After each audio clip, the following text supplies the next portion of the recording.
26 दिसंबर 2018 लखनऊ से सरेराह मोहित जायसवाल नाम के एक व्यापारी का अपहरण हुआ। कुछ गुंडे उसे गाड़ी में लाद कर देवरिया ले आए। सिर्फ देवरिया नहीं, देवरिया जेल के अंदर ले आए। इसी जेल में बाहुबली mafia, gangster, history sheeter Atiq Ahmed सजा काट रहा था। उसी के इशारे पर व्यापारी को अगवा करके लाया गया था यहाँ पर। एक टीवी चैनल को दिए गए इंटरव्यू में वो पीड़ित व्यापारी आप बीती सुनाते हुए कहता है, अतीक के गुंडे मुझे घर के पास से उठाकर 300 किलोमीटर दूर तक बुरी तरह पीटते हुए ले गए। उसके बाद अतीक अहमद ने मुझसे वहां मेरे प्रॉपर्टी के कागजात पर जबरन साइन करवा लिए। मामले ने जबरदस्त तूल पकड़ा और प्रशासन की ओर से अतीक की जेल बदली की तैयारी की जाने लगी। यूपी की जेलों में उस दौरान अतीक का दबदबा और खौफ इस कदर कायम था कि जब उसे बरेली जेल शिफ्ट करने की तैयारी की गई तो प्रशासन ने हाथ खड़े कर दिए। उसके बाद काफी विचार मंथन के बाद उसे प्रयागराज की नैनी जेल शिफ्ट किया गया। इधर ये मामला सुप्रीम कोर्ट तक पहुंच गया। सुप्रीम कोर्ट ने सीबीआई से मामले में जांच का आदेश दिया। अतीक अहमद और उसके 10 अज्ञात गुर्गों के खिलाफ मामला दर्ज हुआ। 23 अप्रैल 2019 को सुप्रीम कोर्ट ने अतीक को यूपी से बाहर कहीं जेल में शिफ्ट करने का आदेश दिया। 3 जून 2019 को उसे अहमदाबाद की साबरमती जेल में शिफ्ट कर दिया गया।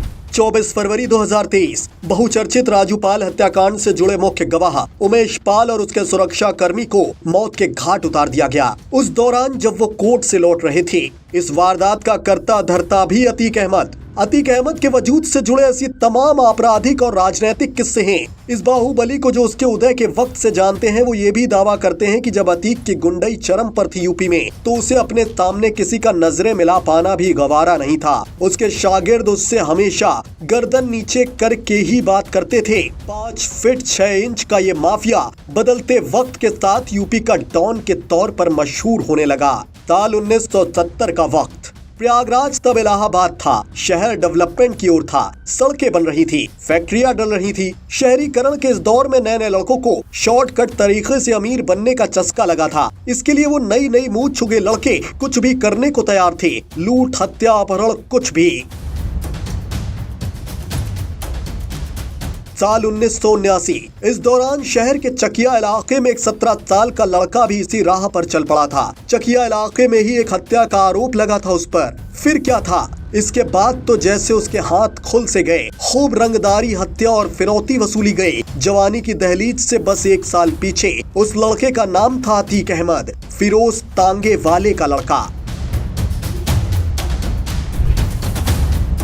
साल 1980 ये वो वक्त था जब समूचे प्रयागराज में चांद बाबा का खौफ था। आपराधिक दुनिया में एक बड़ा नाम था चांद बाबा। पुलिस पस्त थी उसके आगे। खाकी वर्दी वालों को मार मार कर अधमरा कर देना उसका शौक था शायद। हत्या, लूट, फिरौती के ढेरों मुकदमे। पुलिस ने चांद बाबा के खौफ को खत्म करने के लिए अतीक को शह दी और यहीं से उदय शुरू हो चुका था बाहुबली अतीक का। लेकिन पुलिस को क्या पता था, जिस चांद बाबा को खत्म करने के लिए अतीक को तैयार किया गया, आने वाले वक्त में वो पुलिस के लिए उससे भी बड़े खौफ का पर्याय बनने वाला था।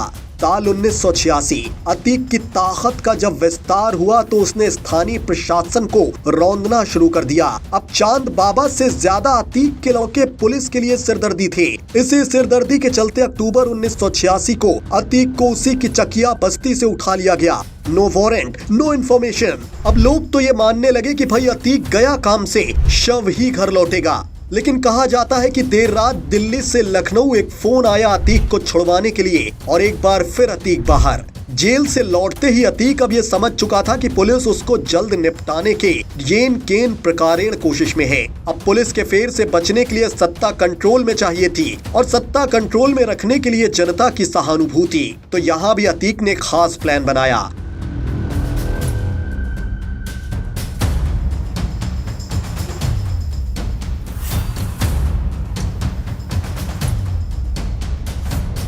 साल 1988 अतीक एक पुराने मामले को लेकर खुद कोर्ट पहुंचा और कोर्ट में सरेंडर कर दिया। उसे 1 साल की सजा सुनाई गई। इस दौरान उसके समर्थकों की ओर से लहर तैयार की गई कि जेल के अंदर अतीक के साथ नाइंसाफी और शोषण हो रहा, उनकी हत्या की साजिश हो रही। पब्लिक की जबरदस्त सहानुभूति मिलने लगी। 1 साल बाद जब वो जेल से बाहर आया तो इसी सहानुभूति के सहारे निर्दलीय चुनाव लड़कर जीत भी गया, उसी चांद बाबा के खिलाफ। अब बतौर विधायक अतीक का सियासी सफर शुरू हो चुका था। और अगले 1 साल के अंदर चांद बाबा और उसकी समूची गैंग को बीच सड़क एक एक करके गोलियां बरसा कर मौत के घाट उतार दिया। इसके बाद तो जैसे अतीक के मुंह खून लग चुका था। 1989 में चांद बाबा की हत्या, 2002 में नक्सल हत्याकांड, 2004 में बीजेपी लीडर अशरफ की हत्या, 2005 में राजू पाल की हत्या। कहा जाता है कि जब तक समाजवादी पार्टी की सरकार रही, अतीक मलाई खाता रहा, खून की होली खेलता रहा।